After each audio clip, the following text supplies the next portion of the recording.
Ano, magpapanggap ka pa? Ulol, hindi sa'yo bagay. Lumpoks, may treadmill sa bahay.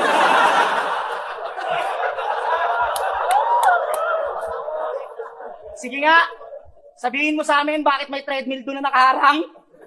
Ano sasabihin mo sa akin? Doon ka nagpa-practice gumapang? Buka ng ubo! Hindi ko malaman kung nadidistract ako o puta mamamatay na to. Hindi naman sa pinag-overthink ko kayo. Pero minsan ba naisip nyo na paano pala kung isang malaking prank lang yung pagkalumpo nito? Oo, noon pa natin siya nakikitang naka-wheelchair. Matagal niya na tayong nililinlang. Righteous one, hindi ka lumpo, tang ina mo, tamad ka lang. Paano ko nasabi? Kasi pumunta ako sa bahay ninyo, gago. Pagpasok ko sa loob, merong wheelchair, walang tao.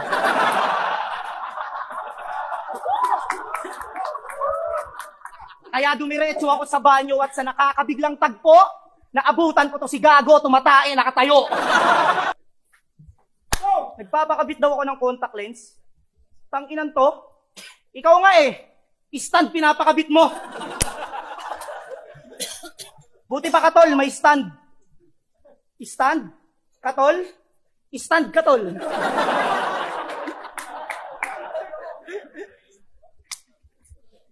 Pag pinapanood kita mag-rap, pre, ako'y nahihirapan.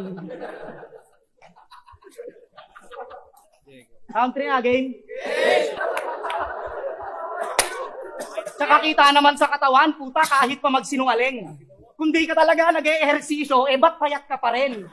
Kasi isipin nyo, si Apok 2 years yung nag-workout para lamang siya'y pumayat.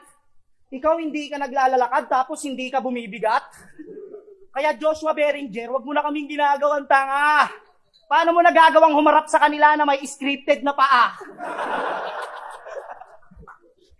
Paano mo nagagawang humarap sa kanila na may scripted na paa? Kasi, pati yung patabingi-tabingi mo, hindi to nakakalakad. Tsaka yung pagtulo-tulo ng laway mo, alam ko, sinasadya mo yan. Para di mahalata ng mga babae ang iyong kamanyakan. Kasi pag meron chicks, lalo na sa kanyang harapan, puta yung laway niyan, parang tsunami sa Japan.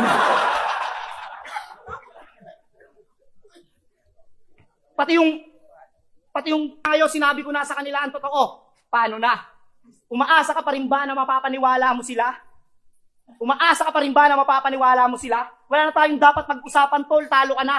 Kasi kahit sa boxing ang player na hindi makatayo ng walang hawak, talo na. Time!